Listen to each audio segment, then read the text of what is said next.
yang dilatih dengan makanan halal, bapaknya kerja halal, ibunya merawat rumah tangga dengan cara yang halal, didekatkan pada Allah, maka dipermudah oleh Allah. Anak itu bukan sekedar dekat dengan Allah, menerima semua nurul ilmi, pancaran cahaya ilmu yang Allah berikan kepadanya.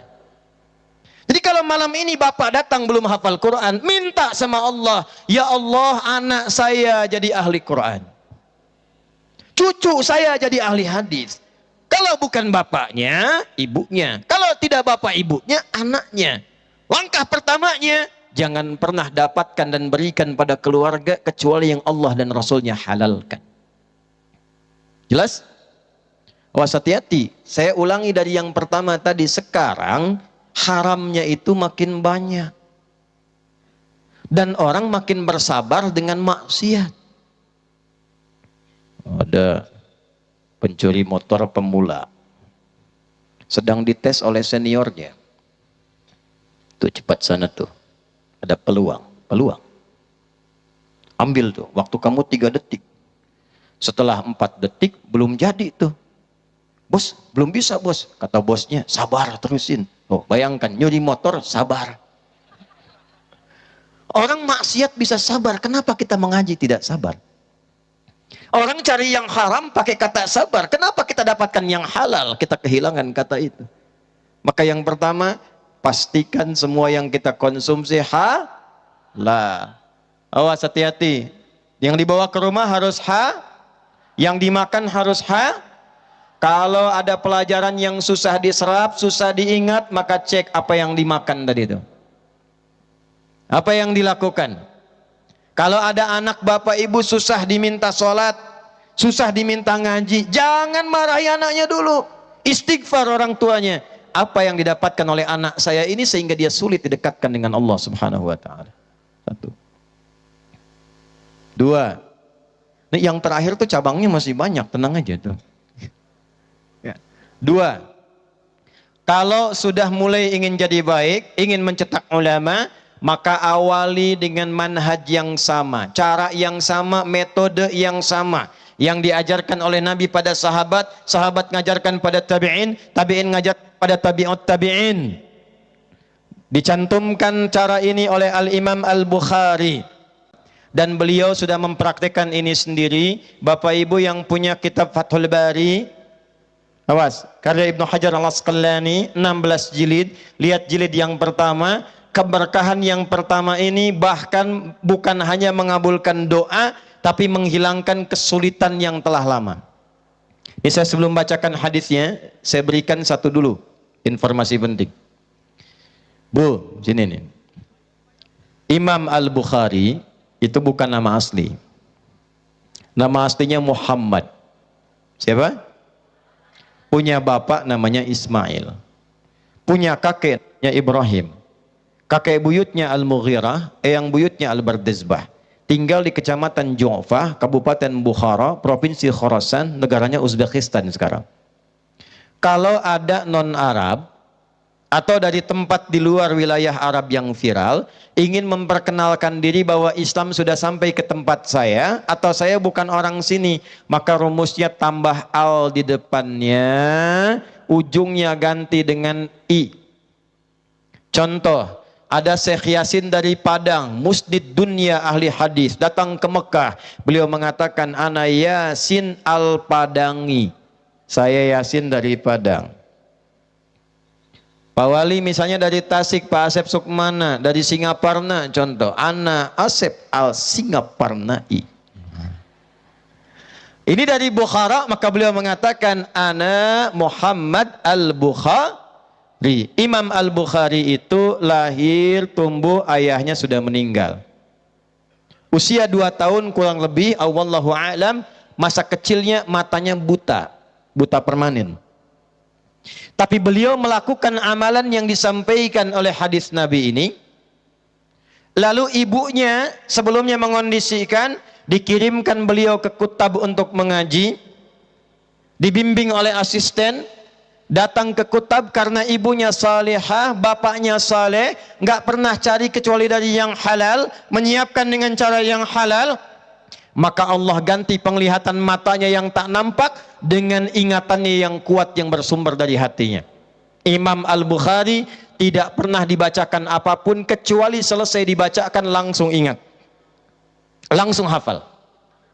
Maka beliau paling muda datang ke kutab, anak kecil, yang lain sudah agak banyak dewasa. Datang dibacakan surat Qaf. Begitu selesai kata gurunya, man hafidha, siapa yang sudah hafal? Al-Bukhari kecil angkat tangan, guru penasaran, ta'al ya bunai au kama qala, datang coba sini. Minta dibacakan Iqra. Ternyata bukan hanya hafal, beliau bacakan mirip seperti gurunya, makhrajnya, sifat hurufnya, sampai gurunya mengatakan, perhatikan kalimatnya, minal an tadrusul hadis. Anakku, mulai sekarang belajarlah engkau hadis. Karena gurunya memahami Quran lebih gampang dibandingkan belajar hadis. Menghafal Quran lebih gampang dibandingkan menghafal hadis. Engkau punya bakat, engkau punya pemberian dari Allah, engkau punya cahaya dalam jiwamu, bapak ibumu memberikan yang halal, bapak ibumu saleh dan salehah, Allah telah mudahkan kau dekat dengan Quran. Sekarang belajar hadis. Pulang nyampe rumah, nah ini kisahnya dimulai. Ketemu ibunya meraba jalan, dia cerita dengan bangga, ummi kada kada wa kada. Ibu tadi dikasih tahu begini kata Syekh, ana uridul hadis, saya pengen belajar hadis. Kata ibunya, au kama qalat, ya bunayya iktafi bil Quran. Anakku, engkau punya keterbatasan. Supaya engkau tidak susah dan lelah, mulai dulu dengan Quran, setelah itu hadis. Kata Al-Bukhari kecil, karena hormat pada ibu, tapi juga ingat pada guru, beliau katakan, ummi, saya ingin tetap belajar hadis. Maka beliau merabak jalan ke kamarnya, sampai di kamar mengulang kembali bacaan yang dibacakan oleh gurunya surat Qaf tadi, sampailah di ayat 21 sampai 22. Saat membacakan itu, ibunya masuk ke ruangan ke mihrabnya, beliau salat 2 rakaat, memohon kepada Allah kebaikan untuk anaknya. Ketika kemudian beliau bersujud minta, au kama qalat, yal basir, yalladzi ala kulli syai'in qadir, a'id basirat ibni. Ya Allah, yang maha menatap dengan tajam, yang maha punya kuasa tanpa batas, mohon kembalikan penglihatan anak saya untuk dia bisa beribadah kepadamu. Al-Bukhari saat bacaan ibunya itu sampai di ayat 21 sampai 22. Laqad kunta fi ghaflatin min hadza fakashafna 'anka ghita'aka fabasaruka yawmal hadid. Ini nyata. Ini kisah nyata. Dulu pandanganmu tertutup tajam, tidak bisa melihat. Sekarang aku bukakan pandanganmu sehingga engkau bisa menatap kembali dengan tajam. Al-Bukhari mengulang Quran, ibu berdoa, kalimatnya isinya serupa. Satu bacaan Quran, satu doa. Ayat ini tentang kejadian hari kiamat di akhirat, tapi keberkahan makna positifnya diturunkan pada Imam Al-Bukhari. Ketika dibacakan selesai ayat itu, beliau kaget, lompat karena bisa melihat kembali. Sembuh dan hilang butanya. Enggak, saya sedang bicara tentang barokah ya, bukan bicara ikhtiar. Kalau ikhtiar tetap ke dokter, tetap berobat, tetap ke medis. Jangan potong video saya itu. Ntar lama lagi. Saya bicara tentang keberkahan Al-Quran dan hadis. Lompat dikejar ibunya. Ibunya ketiduran karena lelah dalam ibadah dan berdoa. Bermimpi Nabi Ibrahim alaihissalam, dikatakan pada beliau, sekarang anakmu bisa melihat lagi. Itu namanya tafaul. Menamakan anak dengan tokoh supaya dapat keberkahan dan teladan tokohnya. Beliau Muhammad bin Ismail bin Ibrahim. Ibunya doa, di mimpi Nabi Ibrahim turun mengatakan, menyampaikan dalam mimpinya, anak ibu bisa melihat kembali. Dipanggil anaknya, ummi laqad ra'ait. Ummi, ibu, saya bisa lihat lagi. Ibunya kaget bangun melihat. Kata ibunya, rubbama ra'aita biqalbik. Nak, mungkin engkau melihat dengan hatimu. Kata anaknya, kalla, tidak ibu, saya melihat ibu pakai baju ini. Di sekitaran kita ada ini. Maka ibunya menangis, anaknya juga menangis, berpelukan. Sejak itulah beliau belajar hadis sampai 16 tahun menyelesaikan Sahih Al-Bukhari. Dicantumkanlah dalam kitab Sahih itu nomor hadis yang ke-5027, 5027. Imam Al-Bukhari tidak pernah ketemu Nabi karena masanya berbeda. Maka beliau menerima hadis itu lewat jalur, namanya sanad. Imam Al-Bukhari menerima dari seorang bernama Hajjaj bin Minhal. Hajjaj bin Minhal menerima dari Syu'bah. Syu'bah menerima dari Alqamah bin Marthad. Alqamah bin Marthad menerima dari Sa'ad bin Ubaidah. Sa'ad bin Ubaidah menerima dari Abu Abdurrahman As-Sulami. Abu Abdurrahman As-Sulami menerima dari Uthman bin Affan. Uthman bin Affan radhiyallahu ta'ala anhu menerima dari Rasulullah Nabi Muhammad sallallahu alaihi wasallam. Beliau menyampaikan, khairukum man ta'allamal Qur'ana wa 'allama. Yang terbaik di antara kalian. Kalau ada wali kota, ini wali kota yang terbaik. Kalau ada pejabat, ini pejabat yang terbaik. Kalau ada polisi, ini polisi yang terbaik. Kalau ada TNI, ini TNI yang terbaik. Kalau ada pedagang, pedagang yang terbaik. Kalau ada guru, guru yang terbaik. Apa ciri kebaikan pertama ini? Man ta'allamal Qur'ana, kalau mau belajar Al-Quran dengan sungguh-sungguh, walaupun sedikit. Ngaji, hatam mbak. Bu, silahkan. Tapi kalau ingin dibawa ke kehidupan, cari ayat sesuai dengan aktivitas kita. Nggak harus semua tafsirnya Bapak Ibu kuasai. Kecuali kalau ingin jadi ahli tafsir. Ibu pedagang, keluarkan ayat-ayat dagang. Gimana cara dagang yang betul? Gimana cara mengondisikan barang? Gimana cara bertransaksi supaya halal? Bawa ayatnya, pelajari hadisnya, itu aja pertahankan selama hidup. Maka ibu jadi pedagang yang terbaik. Dikeluarkan ayatnya, sekarang gampang. Keluarkan dari 97 tema, Kitabul Buyu', kitab tuntunan dagang, ini ayatnya, ini hadisnya, praktekkan, Anda sukses. Anda guru, Anda pelajar, Anda murid, keluarkan bab yang ketiga di Sahih Al-Bukhari, Kitabul Ilmi, ini ayatnya, ini hadisnya. Kapan belajar? Hari apa bagusnya menghafal? Kapan mengulang? Kapan praktek? Bagaimana caranya cari guru? Pengajian untuk perempuan bagusnya hari apa? Laki-laki bagusnya hari apa? Pelajari, amalkan. Demi Allah saya katakan, tidak ada satupun sahabat Nabi yang belajar dengan cara begini kecuali sukses di bidangnya. Bapak kenal Umar bin Khattab? Ayo bilang kenal. Kemarin saya di Lanut Halim, ada yang kenal Umar. Hampir saya pulang. Tapi itu nggak jadi masalah. Yang masalah itu pernah satu kali di Pekanbaru, ada yang kenal Fir'aun, Bu. Ibu kenal Fir'aun? Kenal katanya. Pak, langsung 5 menit saya tutup tuh. Umar bin Khattab, coba lihat sebelum masuk Islam dan kenal Quran. Tokoh di bidang perkelahian. Kalau ada MMA juara itu. Jangan dipotong tuh, awas tuh. Dulu. Siang-siang kerjaannya datang ke bukit. Manggil orang, siapa yang berani dengan saya? Datang janjian di bukit A. Tapi pamit dulu pada ibu yang telah melahirkannya karena dia akan pulang tanpa nama. Tokoh di bidang mirasantika. Informasi saja warga Tasik, umat jahiliyah, pemabuk yang mau mabuk, pemula, itu minimal 5 kali sehari. Pemula. Zaman jahiliyah. Gak kebayang yang profesional tuh. Umar, dahsyat, tapi orangnya visioner. Saking visionernya, yang lain jualan Tuhan dari kayu dan batu. Kayu disebut sonamun, jamaknya asnam. Batu disebut wathanun, jamaknya authan. Umar saking visioner dan jeniusnya jualan Tuhan dari roti. Belum pernah ada, kreatif. Jualan siang-siang, berangkat lewati padang pasir. Tuhan, Umar. Nggak ada yang beli. Tiba-tiba kecapean, lelah, panas, lapar. Disimpan Tuhan agak sedikit ke atas, Umar katakan, "Au kama qala yalla ta'adhirini, ana jaw'an." Lata, Tuhanku mohon maaf, saya lapar. Saya pinjam palanya bentar, terus saya ganti katanya.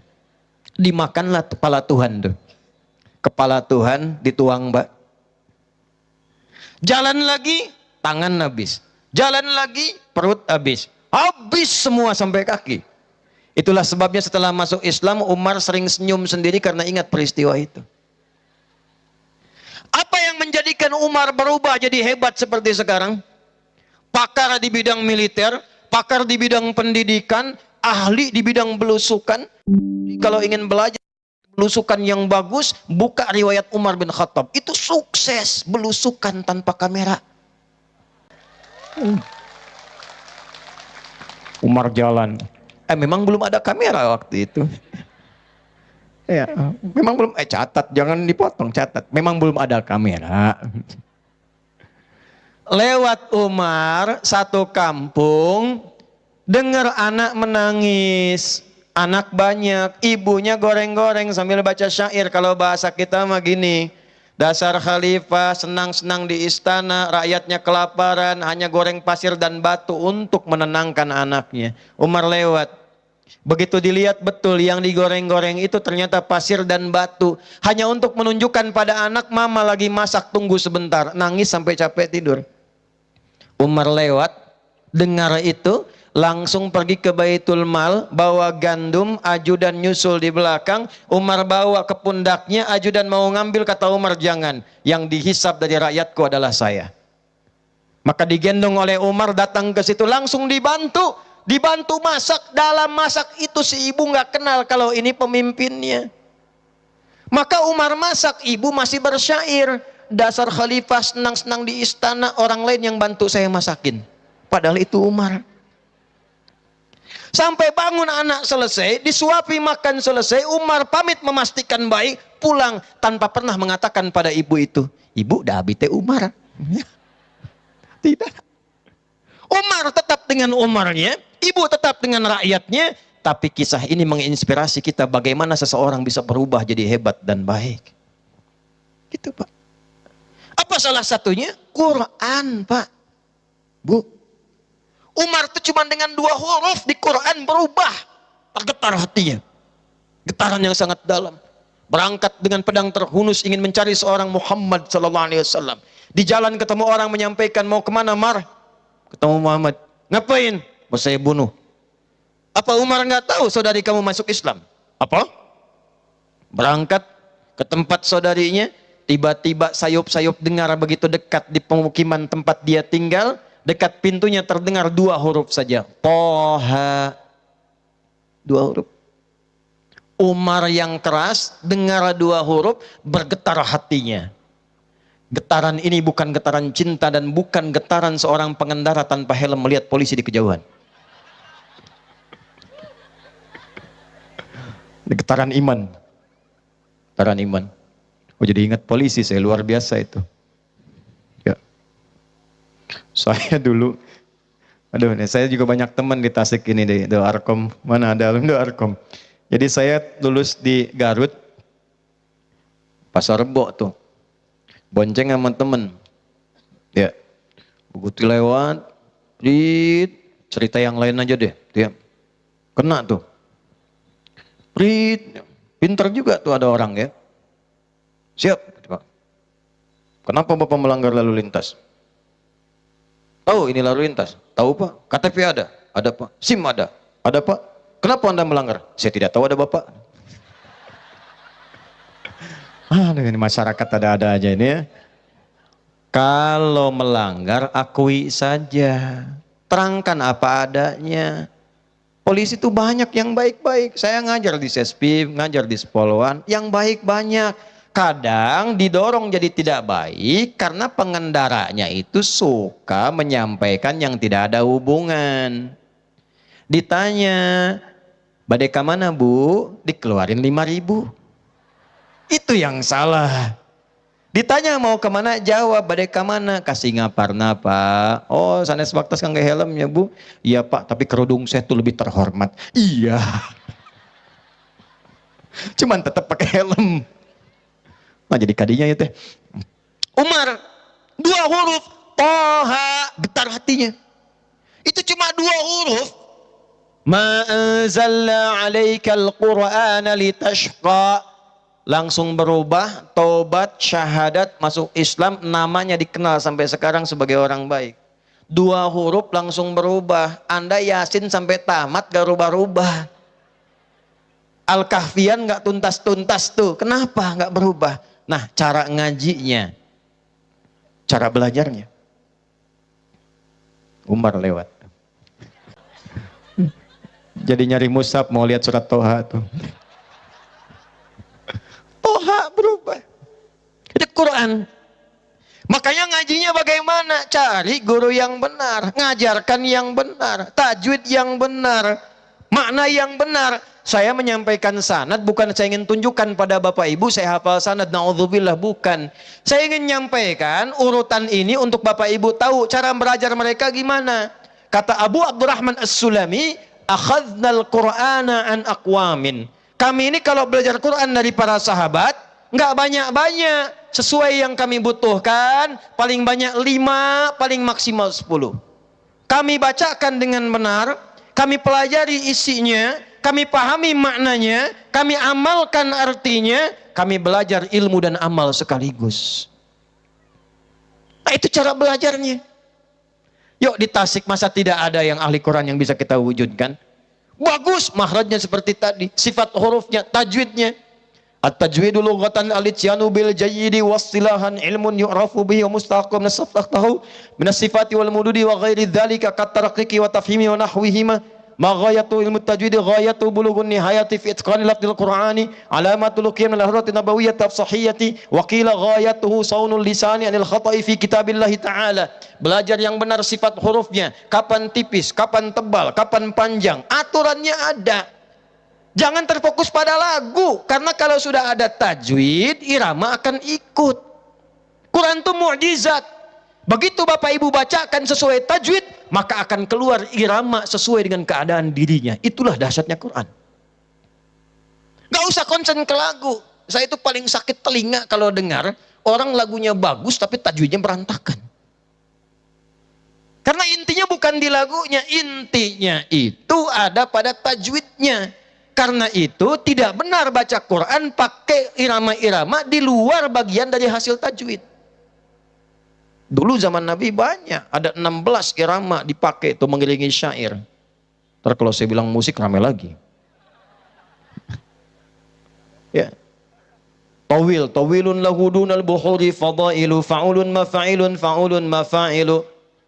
Rojas mustaf'ilun mustaf'ilun mustaf'ilun mustaf'ilun mustaf'ilun mustaf'ilun sautus safiril bulbuli hayyaja qalbi thamili al-ma'u wa zahru ma'a ma zahri lahdhul muqali fa anta ya sayyidali wa sayyidi wa maulali fakam tayammuni ghuzayyilun uqayqali qataftuhu min wajdatin min fini hadzal rajuli faqala la la la la faqad ghada muharwili wal walad wali waliya wa ilali faqultu la tuwalwili fabayyinul lu'lu'ali qalat law hina kadza in radidul muqali kahatan kakailali tabtabi tabtabuli. Coba ulang itu. Nanti irama ini dibawa ke nazam, contohnya nazam alfiyah. Hafal alfiyah? Mana Santi, mana Acung? Coba ngacung Santi. Hafal alfiyah? Dibawa ke alfiyah, iramanya dipakai, namanya Rajaz Musdawaj. Qala Muhammadun huwa ibnul maliki Ahmadu rabbillah khaira maliki musalliyan ala nabiyil mustafa wa alihil mustakmilina syarafa wa asta'inullaha fi alfiyah maqasidun nahwi biha mahwiyatu qarnibul aqsa bilafdin mujazi wa tabsutul badhabi wa'din munjazi wa taqtadi ridan bi ghairi sukhti fa'iqatan alfiyata bani muti wa huwa bisabqin haizun tafdila mustaujibun thana iyal jamila wallahu yaqdi bihi batin wa firli walahu fi darajatin akhirah. Masuk kalamuna lafdun mufidun kastaqim wasmun wa fi'lun thumma arfunil kalim. Hafal 1002 bait langsung khatam, itu Anda pakar di bidang bahasa Arab. Nah, itu bukan nyanyian, itu nazoman yang dibawa dari unsur syair tadi. Kadang dibawa ke kasidahan. Kasidah itu bukan rebana, Pak. Bukan rebana. Kasidah itu asalnya syair yang berjumlah 7 bait, namanya kasidah. Mau pakai rebana, mau tidak, itu kasidah. Ya dana, bangun masjid pakai dana. Biasanya pakai madid, mufa'alatun mufa'alatun fa'ilatun mufa'alatun fa'ilatun fa'ilatun. Contoh praktek, tala'al badru mintani. Nah, itu madid namanya. Tapi nggak pernah dari zaman Nabi, sahabat, tabi'in, sampai dengan tabi'ut tabi'in, dipakai irama itu buat baca Quran. Misal, madid, irama tola al-badru dibaca ad-duha. Wad-duha, wal-layli idha saja. Nggak pernah ada. Karena itu jangan terlalu kreatif. Nggak usah baca Quran pakai langgam Jawa, langgam Sunda. Sok cobian geradan lanud ke enjing subung imaman Al-Fatihah pakai irama manuk dadali. Iyyaka na'budu wa iyyaka nasta'in. Langsung dipecat tuh. Alam nasroh laka sodorok. Repot. Gak ada. Karena itu belajar Quran yang benar, ngaji yang benar, baca yang benar, pahami yang benar. Dan dikatakan Imam Ibnu Sirin dalam muqaddimahnya Imam Muslim dari 9 jilid-jilid yang pertama, kita ngaji namanya al-isnadu minaddin, babul isnad minaddin. Kalau ngaji apapun ilmunya mesti merujuk ada gurunya, tersambung gurunya dari gurunya, gurunya dari gurunya, gurunya dari gurunya, sampai kepada Nabi Muhammad SAW. Inilah yang menjaga agama kita. Ad-dinu huwal isnad, laulal isnadu laqala man syaa ma syaa. Kalau enggak jelas dari mana nasadnya, dari mana sanadnya, urutan dari mana, nanti semua orang bisa berpendapat tentang agama. Jelas? Nah, jadi mulai dari sekarang, satu, dahulukan Quran. Dahulukan apa? Yuk, saya percepat ke akhir dari tausiah saya, mulai dengan 3 hal. Berapa hal? Pilih salah satunya. Satu, yang belum biasa, kenali dulu Quran dengan qiraah. Apa namanya? Qiraah itu artinya membaca tanpa menuntut tahu artinya. Yang penting bisa baca dulu.